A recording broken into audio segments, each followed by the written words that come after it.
आ गई। अरे कब से प्यास लगी थी। वो तो शुक्र है कि तुम पानी लेकर आ गई। अरे रे रे, नहीं तो लगता था कि आज मुझे प्यास से ही मरना पड़ेगा। पता नहीं ये हमारे गांव में हो क्या गया है। यहाँ ना तो कुएं का पानी सही रहा और ना तालाब का। अरे वो तो तुम हो जिसकी वजह से हम लोगों को पीने का पानी सही से मिल पा रहा है, नहीं तो प्यासे मर जाए हम तो। सेठ जी चिंता मत करिए, मैं पानी भरकर आप लोगों को देती हूँ और इसी से मेरे घर में 2 रुपए आते हैं, जिनसे मैं अपनी बूढ़ी माँ का इलाज भी कराती हूँ, जिससे हम दोनों का घर चलता है। आपका भी काम हो जाता है और मेरा भी। मैं अब चलती हूँ, मुझे और भी लोगों को पानी भरकर देना है। दिया वहाँ से चली जाती है। तभी सेठ परेशान हो जाता है। हाँ बेचारी, सुबह से लेकर शाम तक पूरे गांव वालों को पानी भर भर के देती है। बताओ भला कितनी तकलीफ में है, और ऊपर से 2-4 रुपए में अपनी बूढ़ी माँ का इलाज करती है। सच में बहुत तकलीफ में है बेचारी। काश इतना संघर्ष ईश्वर किसी की जिंदगी में ना दे। हाँ। सेठ परेशान हो जाता है। वहीं दिया रहस्यमयी मुस्कान के साथ आगे बढ़ जाती है। चलो, पूरे गांव वालों का मैंने विश्वास तो जीत ही लिया है।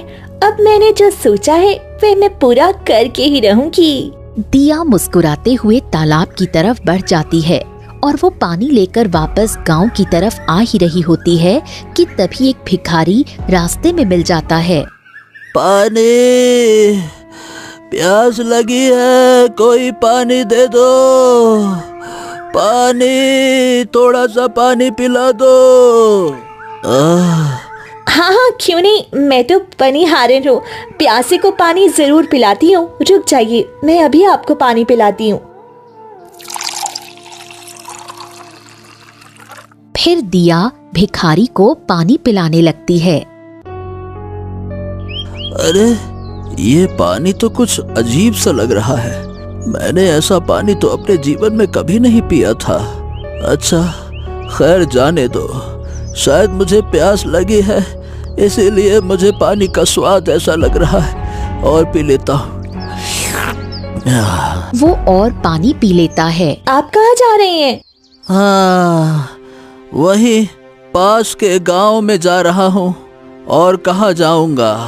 थोड़ा आप मुझे भी साथ में छोड़ देंगे, क्योंकि मुझे भी पानी देने गांव की तरफ जाना है और रास्ते में घना जंगल पड़ रहा है, तो मुझे थोड़ा डर लग रहा है। वैसे तो मैं किसी से नहीं डरती, परंतु कभी कभी डर भी जाती हूँ। हाँ हाँ क्यों नहीं।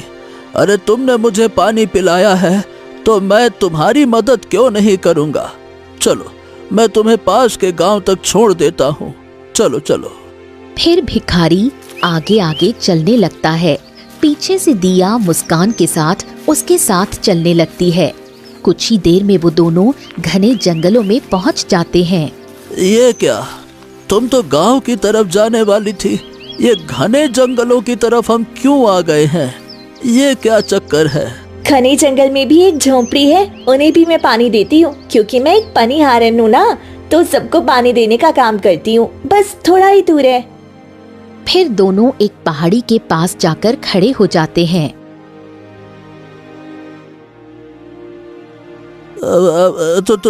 तुम यहाँ क्यों आई हो? यहाँ पहाड़ी के पास तो कोई नहीं दिख रहा है। क्योंकि यहाँ कोई है ही नहीं, तो दिखेगा कौन? दिया भिखारी को पहाड़ी के अंदर बने एक विचित्र द्वार में धक्का दे देती है और बाहर से दरवाजा बंद कर देती है। अरे ये तुम क्या कर रही हो? मुझे बाहर निकालो, दरवाजा खोलो। अरे तुम ये क्या कर रही हो? दरवाजा खोलो, बाहर निकालो मुझको, बाहर निकालो। भिखारी अंदर से दरवाजा पीटने लगता है। वहीं बाहर दिया खड़ी रहस्यमयी तरीके से मुस्कुराने लगती है। इसे लगाकर मैंने 16 लोगों को इकट्ठा कर लिया है। अब मेरा काम पूरा हो गया। फिर दिया अपने पुराने सच में डूब जाती है। दिया अपने पुराने दिनों को याद करने लगती है। तभी अचानक उसकी आंखों के सामने एक दृश्य घूमने लगता है। रामपुर गांव में एक बहुत बड़ा ठाकुर परिवार रहता था। उस परिवार की 2 बेटियां थीं, दिया और वाणी। दिया बेहद खूबसूरत थी, लेकिन उसे एक पास के गांव के लड़के से प्रेम हो गया था। एक दिन वो अपने पिता ठाकुर के पास जाकर अपनी बात रखने का फैसला करती है। क्या हो गया बेटी? तुम आज बड़ी परेशान दिख रही हो, क्या बात है? पिताजी, मैं एक लड़के से प्रेम करती हूँ और मैं उससे ही विवाह करना चाहती हूँ। ओहो, ये तुम कैसी बातें कर रही हो दिया? अरे तुम नहीं जानती क्या, हम ठाकुर परिवार हैं। हमारे गांव में हमारी बहुत इज्जत है। हमारी मूंछ पर दिया गया ताव। अगर हमने मूंछ पे हाथ फेर दिया तो लोग सर झुका देते हैं। इतनी इज्जत है हमारी। और हम किसी ऐरे गहरे नत्थु गहरे से तुम्हारी शादी कर दें क्या? नहीं, ऐसा हरगिज नहीं होगा। भूल जाओ उसे तुम। नहीं पिताजी, मैं उससे बहुत प्रेम करती हूँ और मैं उसे कभी नहीं भूल सकती। मैं उससे विवाह करना चाहती हूँ। आप मेरी शादी उससे करवा दीजिए ना। देखो, हम ठाकुरों को अपनी बेटी से ज्यादा अपनी इज्जत प्यारी होती है। अगर तुमने मेरी इज्जत पर दाग लगाने की कोशिश की तो बेटे, समय नहीं लगेगा तुम्हारी जान लेने में। लेकिन हम अपनी इज्जत पर दाग नहीं लगने देंगे, इसीलिए हम प्यार से समझा रहे हैं। चली जाओ यहाँ से, और आज के बाद उस लड़के से मिलने की कोशिश भी मत करना। हाँ। देखो पिताजी, मैं उसे कभी किसी कीमत पर भी भूल नहीं सकती। एक बार ये तो पूछ लो, वो कौन है? क्या पता वो आपको सच में पसंद आ जाए। आपकी सोच से भी बढ़कर निकल सकता है वो। बस, वो चाहे सोने का भी क्यों न हो, हम उससे तुम्हारा विवाह नहीं करेंगे। मतलब नहीं करेंगे। अपनी मर्जी से करूंगा तुम्हारा विवाह, देखभाल के करूंगा। जिंदगी के फैसले जज्बात में नहीं होते हैं, बहुत सारी चीजें देखनी पड़ती हैं तो विवाह होता है। मैं भी अपनी जिंदगी का फैसला कर चुकी हूँ। ये सुनकर ठाकुर समझ गया, दिया को समझाने का कोई फायदा नहीं है। उसने चिल्लाते हुए कहा, मंगरू, ये खड़े खड़े देख क्या रहा है? ले जाकर इसे कमरे में बंद कर दे, और ध्यान रहे कि ये भाग ना पाए। मैं जल्द ही इसका विवाह किसी अच्छे लड़के से कर दूंगा। ले जा इसको। फिर ठाकुर वहाँ से चला गया। दिया अपने कमरे में जाकर फूट फूट कर रोने लगी। नहीं पिताजी, आप मेरे प्रेम को नहीं समझ रहे। मैं पूरी साल भर से उससे प्रेम करती हूँ। उसके बिना मैं नहीं रह सकती। मैं तो विवाह उसी से करूंगी। दिया बहुत परेशान हो गई। आधी रात होते ही वो हवेली के पीछे के दरवाजे से भागने की कोशिश करती है। तभी उसकी छोटी बहन वाणी सामने आकर खड़ी हो जाती है। दीदी, ये तुम क्या कर रही हो? नहीं, तुम इस तरह घर छोड़कर नहीं भाग सकती। देखो बहन, तुम जानती हो कि मैं अपने प्रेमी से कितना प्रेम करती हूँ। उसके बिना मैं रह नहीं सकती। पिताजी हम दोनों का विवाह कभी नहीं कराएंगे, इसलिए मुझे यहाँ से जाना पड़ रहा है। नहीं दीदी, आप कैसी बातें कर रही हो? मैं आपसे बहुत प्रेम करती हूँ और आपके बिना नहीं रह सकती। अगर आप जा रही हो तो मुझे भी अपने साथ ले चलो। वैसे भी अगर तुम भाग गई तो पिताजी मेरी जिंदगी नर्क बना देंगे। मैं नहीं चाहती कि आपकी वजह से मेरी जिंदगी बर्बाद हो। ये तुम कैसी बातें कर रही हो? मैं तुमको अपने साथ कैसे ले जा सकती हूँ? दीदी, आपके जाने के बाद पिताजी मेरे साथ क्या करेंगे? दीदी, ईश्वर के लिए मुझ पर रहम करो और मुझे अपने साथ ले चलो। हाँ, तुम बात तो सही कह रही हो। मैं भी ये सोचकर बहुत परेशान हो रही थी, तुम्हारे बिना कैसे रहूंगी। तुम भी मुझसे बहुत प्रेम करती हो और मुझे पूरा यकीन है मेरा प्रेमी तुम्हें भी अपनी छोटी बहन मानेगा। वो बहुत ही अच्छा इंसान है। जी दीदी, मैं आपके साथ चलने के लिए तैयार हूँ। फिर वाणी और दिया दोनों आधी रात होते ही हवेली से भाग जाते हैं। घने जंगलों से होते हुए वो एक झोपड़ी में पहुंचते हैं और वहीं रुक जाते हैं। तभी अंदर से रमाकांत बाहर आता है। रमाकांत, देखो मैं सब कुछ छोड़कर आ गई हूँ। अपनी हवेली, अपने पिताजी और अपने पूरी सुख सुविधा को छोड़ दिया है। मैं तुमसे बहुत प्रेम करती हूँ। अब तुम मुझसे विवाह कर लो। रमाकांत कुछ नहीं बोलता और बस मुस्कुराने लगता है। तभी उसकी नजर वाणी पर पड़ जाती है। ये बताओ, ये तुम्हारी छोटी बहन है क्या? हाँ, ये मेरी बहन है। तुम्हारी बहन तो बड़ी ही खूबसूरत है। वाह, अद्भुत अद्भुत। इतनी खूबसूरत लड़की तो मैंने पहले कभी नहीं देखी। देखो, ये सब बातें छोड़ो। तुम जानते हो ना कि मैं तुमसे कितना प्रेम करती हूँ, लेकिन मेरी बहन भी मुझसे बहुत प्रेम करती है और मैं इसे छोड़ नहीं पाई, इसीलिए इसे साथ ले आई हूँ। अब तुम जल्दी से मुझसे विवाह कर लो, फिर मैं अपनी बहन को भी इसी घर में रखूंगी। तुम इसे अपनी छोटी बहन मान लेना और हम तीनों साथ में अच्छा जीवन जिएंगे। दिया बातें कर ही रही होती है, वहीं रमाकांत वाणी को घूरकर देखने लगता है। ये क्या? मैं तुमसे बात कर रही हूँ और तुम मेरी बहन को क्यों देख रहे हो? अरे, तुम्हारी बहन खूबसूरत ही इतनी है कि मैं उससे नजर नहीं हटा पा रहा। मैंने कभी इतना ध्यान से नहीं देखा था। अब मैं तुम्हारी बहन से ही विवाह करूंगा। बड़ा की खूबसूरत है ये। ये तुम कैसी बातें कर रहे हो? हम दोनों इतना प्रेम करते हैं और तुम मेरी बहन से विवाह करोगे? नहीं, ऐसा नहीं हो सकता। तुम मुझसे ही विवाह करोगे, ये बहुत गलत है। ओहो, प्यार किया, दिमाग खराब कर दिया तुमने। देखो, पहले मुझे लगा कि तुम ही सबसे खूबसूरत हो, लेकिन तुम्हारी छोटी बहन ये तुमसे भी ज्यादा खूबसूरत है। इसीलिए मेरी पत्नी अब तुम्हारी छोटी बहन ही बनेगी। क्यों वाणी, क्या कहती हो? देखो, ये बहुत गलत है। मैं अपनी छोटी बहन को तुम्हें छूने भी नहीं दूंगी, इसलिए मेरी बहन से दूर रहो। ऐसे कैसे नहीं? अब तू ही अपनी बहन से मेरा विवाह कराएगी। अरे चल इधर आ। फिर रमाकांत जल्दी से वाणी को अपनी तरफ खींच लेता है और उसके गले पर चाकू रख देता है। अब जल्दी से हाँ बोल दे, वरना मैं तुम्हारी बहन को जान से मार दूंगा, क्योंकि मेरी पत्नी तो अब ये वाणी बनेगी। क्यों वाणी?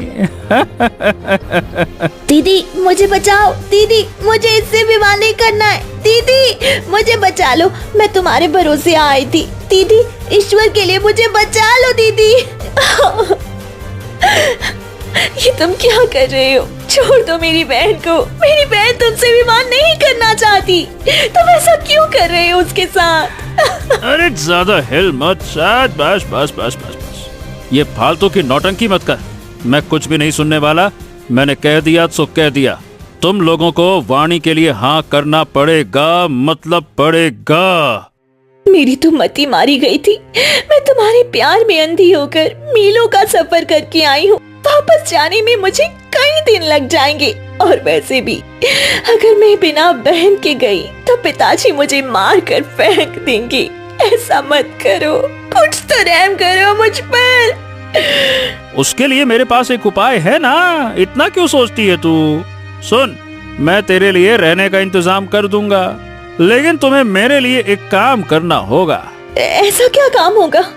देखो, मैं तुम्हें एक ऐसी औषधि दूंगा जिससे तुम्हें इस गांव के सारे कुएं और तालाब का पानी गंदा करना होगा।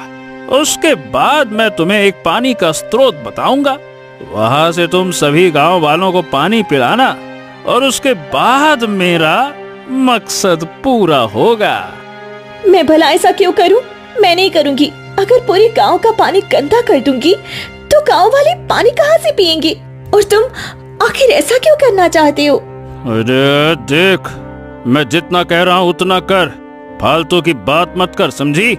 जब सबको दूर से पानी लाना पड़ेगा तो वो लोग परेशान हो जाएंगे। फिर पनिहारन का काम तुम करोगी। ये तुम कैसी बातें कर रहे हो? मैं एक ठाकुर की बेटी हूँ। मैं पनिहारन का काम क्यों करूंगी? और गांव वाले इतने मूर्ख नहीं है कि बाहर की लड़की पर भरोसा कर ली। वह मेरे नाम पता जरूर पूछेंगे। उसका भी इंतजाम कर लिया है। गांव के बाहर एक झोपड़ी है, वहां एक बूढ़ी औरत रहती है। मैं उसे कुछ धन दे दूंगा, वो तुम्हारी माँ बन जाएगी। गांव वालों को यही लगेगा कि तुम अपनी बीमार माँ का इलाज कराने के लिए पानी भरती हो। फिर किसी को भी तुम पर शक नहीं होगा। जब सब तुम पर भरोसा करने लगेंगे, तब मेरा काम पूरा होगा।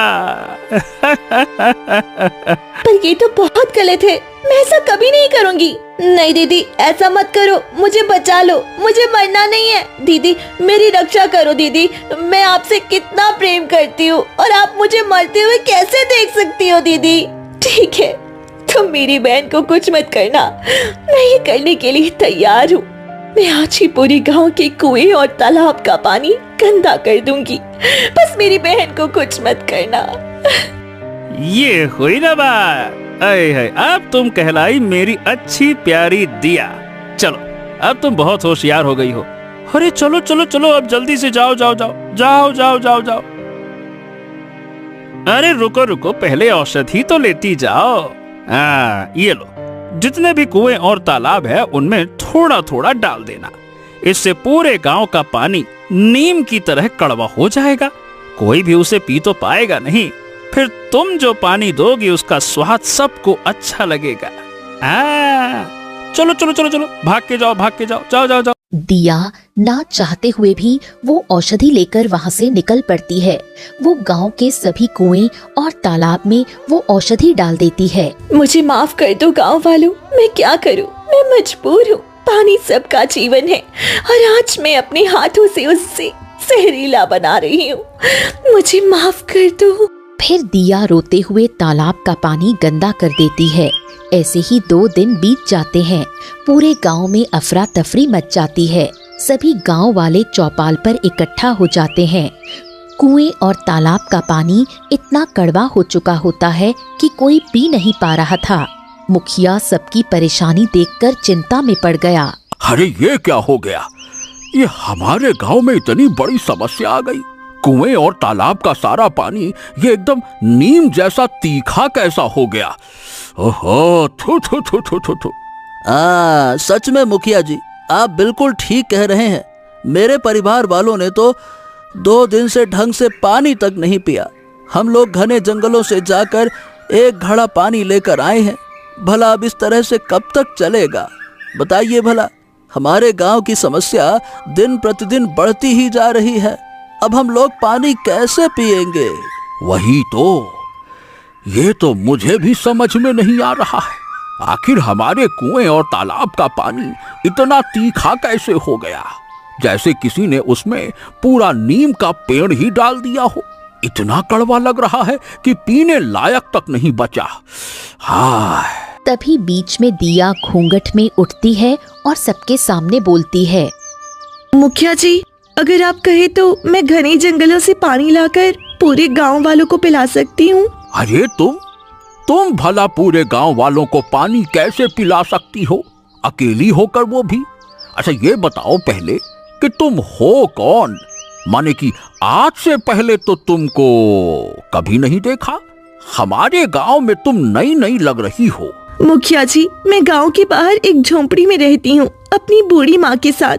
मेरी माँ बहुत बीमार है और मेरे पास ढंग का कोई काम भी नहीं है। गांव की ये पानी वाली समस्या बहुत बड़ी है, इसलिए मैं सोच रही हूँ कि क्यों ना मैं ही सबको पानी पिलाऊं। वैसे भी मैं ज्यादा पैसे नहीं लूंगी, बस एक ही सिक्का काफी है। दिन भर में जिस घर में जितना पानी लगेगा मैं देने के लिए तैयार हूँ। हैं? हाँ, ये बात तुम ठीक कह रही हो। वैसे भी हमें पनिहारन रखना ही पड़ेगा। कोई भी आदमी घर का काम छोड़कर इतना दूर से पानी लाने तो नहीं जा सकता। अच्छा ठीक है, चलो, अगर तुम एक सिक्के में गांव वालों को पानी पिला सकती हो तो हम सब तुम्हारे हाथों से ही पानी पिएंगे। लेकिन ये बताओ कि तुम अपना चेहरा क्यों ढक के रखती हो? जरा चेहरा तो दिखाओ। जी, क्योंकि मेरी माँ कहा करती है कि किसी भी लड़की को अपना चेहरा किसी को नहीं दिखाना चाहिए, इसीलिए मैं अपना चेहरा किसी को नहीं दिखाना चाहती। अच्छा चलो चलो, ठीक है ठीक है।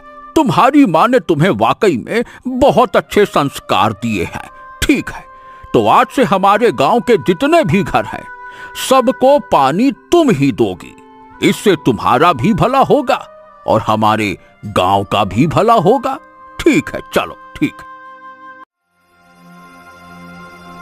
इतने समय से मैं पूरे गांव वालों को पानी पिला रही हूँ और सबको अपना आदी बना लिया है। अब मुझे जल्दी से आगे का सोचना होगा कि मुझे क्या करना है, वरना सब कुछ बर्बाद हो जाएगा। इतना कहकर दिया बहुत परेशान होकर रमाकांत के पास जाती है। आओ आओ आओ दिया, आओ, बताओ कैसे आना हुआ? क्या तुमने वो काम कर दिया जो मैंने कहा था? हाँ, तुमने मुझे जो कहा था मैंने तुम्हारे सारे काम पूरे कर दिए हैं। मैंने पूरे गांव वालों को तुम्हारा दिया हुआ जल पिलाया है, जिससे सभी को मुझ पर यकीन हो गया।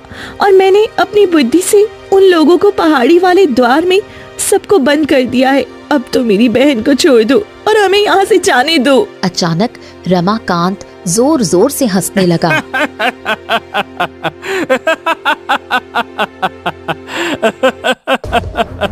हंसते हंसते अचानक वो अपने असली बूढ़े रूप में बदल गया, जिसे देखकर दिया घबरा गई। ये क्या? तुम अभी तो इतने खूबसूरत और नौजवान थी, अचानक इतने भयानक कैसे हो गए? ऐसा लग रहा है जैसे तुम अब 95 साल के बूढ़े हो। ये सब कैसे हो गया?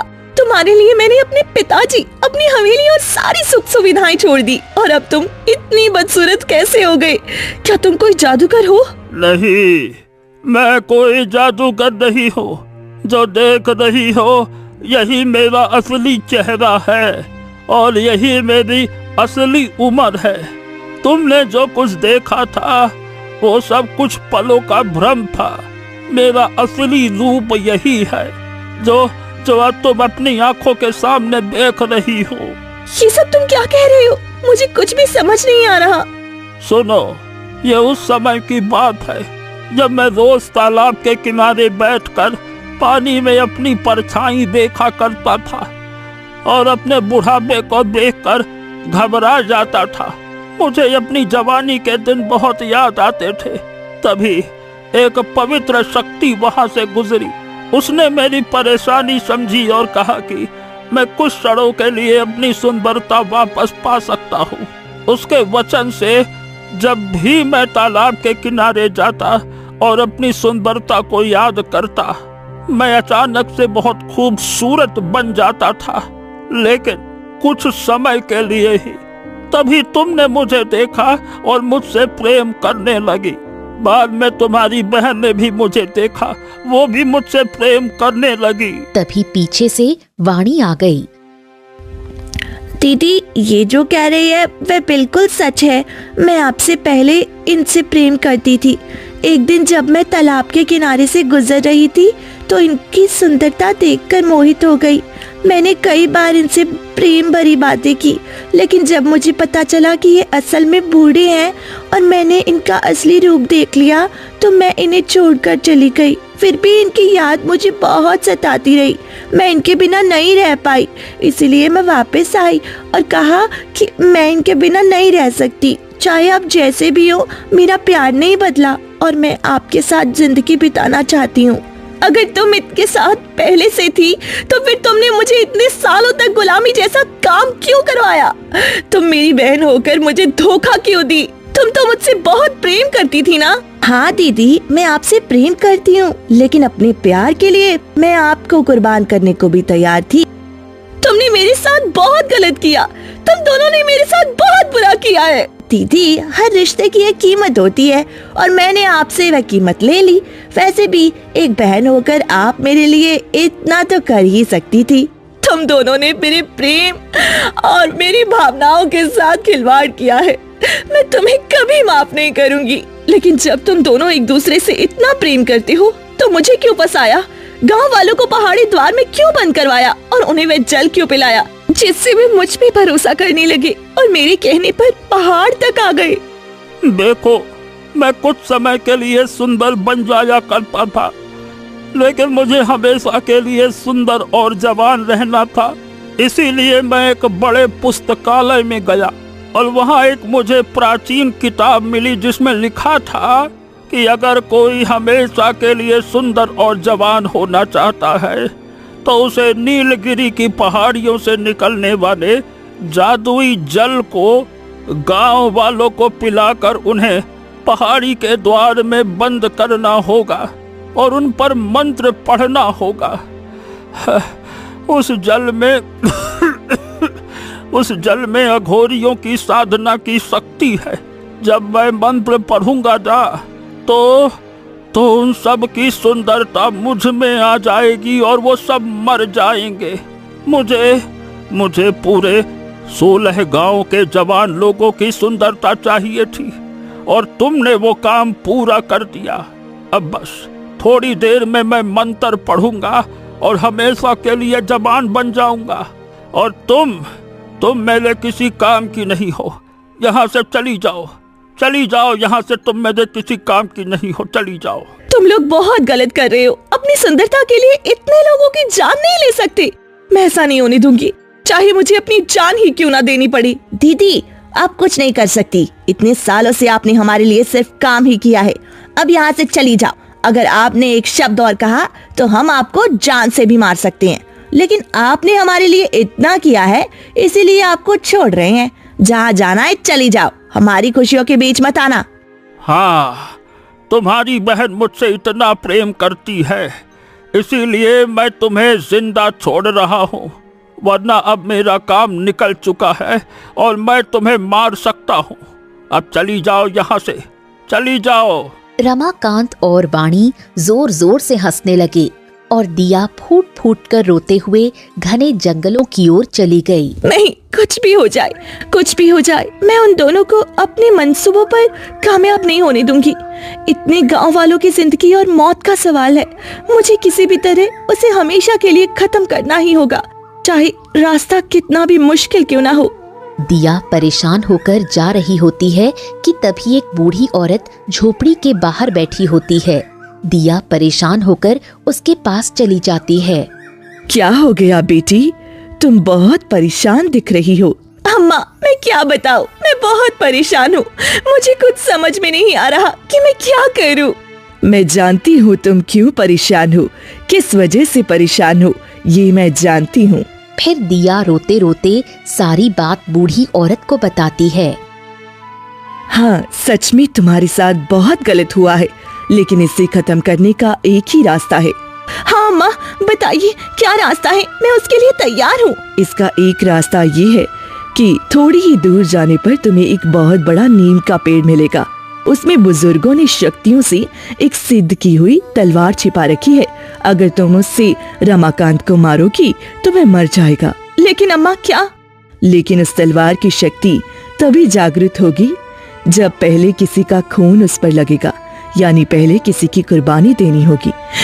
ठीक है अम्मा, मैं कुर्बानी देने के लिए तैयार हूँ, क्योंकि मैं इतने लोगों को मरने नहीं दे सकती। मैंने ही उन्हें फंसाया था, मुझे ही उन्हें बचाना होगा। ठीक है, तो यहाँ से उत्तर दिशा की ओर चली जाओ, वहाँ वही पेड़ मिलेगा। उसके सामने एक मंत्र बोलना, तलवार बाहर आ जाएगी और फिर तुम्हें बिना डरे आगे बढ़ना होगा। बूढ़ी औरत दिया के कान में मंत्र बताती है। जी अम्मा, मैं बिल्कुल ऐसा ही करूँगी, आपकी बात कभी नहीं भूलूंगी। फिर दिया वहाँ से निकल पड़ती है। थोड़ी ही दूर जाने पर उसे एक बहुत बड़ा नीम का पेड़ दिखाई दिया। यही वह पेड़ है जिसके बारे में अम्मा ने बताया था। अब मुझे जल्दी से मंत्र बोलना होगा, बिना डरे और बिना रुके। दिया मंत्र पढ़ती है, तभी चारों तरफ तेज रोशनी फैलती है और पेड़ के अंदर से एक अद्भुत तलवार बाहर निकल आती है। अब बस कुछ ही क्षण और, फिर मैं सभी गांव वालों को उसके आतंक से मुक्त कर दूंगी, चाहे मुझे कुछ भी सहना पड़े। इतना कहकर दिया तलवार उठाती है और घने जंगलों से होते हुए गुफा के पास पहुंचती है, जहां पहले से ही रमाकांत साधना कर रहा था। रुक जाओ, अब तुम कुछ नहीं कर सकते। गांव वालों को छोड़ दो, वरना मैं तुम्हें जान से मार दूंगी। अरे तुम मेरा कुछ नहीं बिगाड़ सकती हो। अगर तुम बीच में आई तो मैं तुम्हें मार दूंगा। हर बार दया नहीं करूंगा। मुझे पता है कि तुम्हें कैसे मारना है। जल्दी से गांव वालों को छोड़ दो, अभी भी समय बाकी है। अगर अपनी जान की खैरियत चाहती हो तो यहाँ से चली जाओ। मैंने तुम्हें एक बार बख्श दिया, दोबारा नहीं बख्शूंगा। अगर तुम मेरी बात नहीं मानोगी तो अब देखो मैं क्या करती हूँ, फिर पछताने का मौका भी नहीं मिलेगा। फिर दिया तलवार उठाती है, अपने पेट में मार लेती है। ये देखकर रमाकांत जोर जोर से हंसने लगा। अरे तू पागल हो गई है क्या? मुझे मारने आई थी और खुद ही मर गई। वो मुश्किल से आगे बढ़ती है, उसकी आंखें बंद होने लगती हैं। ये तो बस शुरुआत थी, अब देखो मैं क्या करने वाली हूँ, तुम कुछ समझ भी नहीं पाओगे। दिया तलवार निकालकर रमाकांत के सीने में मार देती है और वो तड़पने लगता है। नहीं नहीं नहीं नहीं नहीं नहीं, मैं नहीं मर सकता। अरे मुझे तो अभी जवानी भी पानी है, मैं ऐसे कैसे मर सकता हूँ? उस पवित्र शक्ति ने मुझे एक वरदान दिया था, एक दिन में कुछ पल ऐसे आएंगे जिससे मैं जो चाहूंगा वो कर लूंगा। और आज उसी पल में गांव वालों की जवानी छीन के मैं जवान बनना चाहता था। और उस पवित्र शक्ति का तुमने गलत इस्तेमाल किया। उसी पवित्र शक्ति से मैंने मदद ली है। ये तलवार उन्हीं की शक्ति से बनी है। बस इसकी शक्ति जागृत करने के लिए मुझे अपनी कुर्बानी देनी थी और मैं दे चुकी हूँ। अब तुम भी नहीं बचोगे। रमाकांत चीखने चिल्लाने लगता है और कुछ ही पलों में जलकर राख हो जाता है। तभी पीछे से वाणी भागते हुए आती है। दीदी दीदी, ये आपने क्या किया? नहीं, आप ऐसा नहीं कर सकती थी। आपने मेरे प्रेमी को क्यों जान से मार दिया? तुम और वे दोनों बहुत गलत करने जा रही थी। तुम इतने लोगों की जान लेने की कोशिश कर रहे थे, इसीलिए मैंने अपनी कुर्बानी देकर उसे भी जिंदा नहीं छोड़ा। अब भी वक्त है बहन, तुम सुधर जाओ और वापस पिताजी के पास चली जाओ। पता नहीं पिताजी का क्या हाल होगा, वे हमें कितना याद करते होंगे। मैं उनके सामने नहीं जा सकती, तुम तो जा सकती हो, उनको तुम्हारी सच्चाई नहीं पता। उसी समय दिया अपनी आखिरी सांसें गिनने लगी और उसने वहीं दम तोड़ दिया। दिया के मरते ही सभी गांव वाले पहाड़ द्वार से बाहर निकल आते हैं। भिखारी बाहर आते ही दिया को मरा हुआ देखकर कहता है, हाँ, इसने हमारे साथ बहुत गलत किया था। हम लोगों को इतने दिनों तक अंधेरी पहाड़ी में कैद रखा। अगर ये जिंदा होती तो मैं इसे अपने हाथों से मार देता। तभी पीछे से बूढ़ी औरत आती है। नहीं नहीं, इसने कुछ गलत नहीं किया। वह सिर्फ अपने बहन के प्रेमी के कहने पर ऐसा कर रही थी। उसने अपने लोगों की जान बचाने के लिए अपनी जान की कुर्बानी दे दी। आज उसने अपनी जान देकर आप सबको आजाद किया है। ये सुनते ही सभी गांव वालों की आंखों में आंसू आ जाते हैं। ओ, माने कि ये पानी की समस्या भी इन्हीं लोगों की चाल थी ना। मैंने तो बस पानी पिया था दिया से लेके, फिर उसकी बातों में यहाँ आकर फंस गया। हाँ, इन्हीं लोगों की चाल थी। इन्होंने तालाबों में ऐसी औषधि डाल दी थी जिससे पानी नीम जैसा कड़वा हो गया था, लेकिन इसका इलाज भी है। ये ले, जाकर अपने तालाब और कुआं में डाल दो, फिर पानी पहले जैसा साफ और पीने लायक हो जाएगा। ये औषधि मुझे दिया ने मरने से पहले दी थी। हाँ, चलिए आपका बहुत बहुत धन्यवाद। आपकी वजह से हम सब सुरक्षित बचे और हमारी पानी की समस्या भी दूर हो जाएगी। धन्यवाद धन्यवाद धन्यवाद। इतना कहकर सभी गांव वाले वहां से चले जाते हैं। अब मैं कहाँ जाऊँ? मेरी तो दुनिया ही उजड़ गई। 2 नाव में सवार हुई थी, एक से भी किनारा ना मिला। वो बेबस होकर वहीं बैठ जाती है, जैसे खोने के लिए उसके पास कुछ न हो।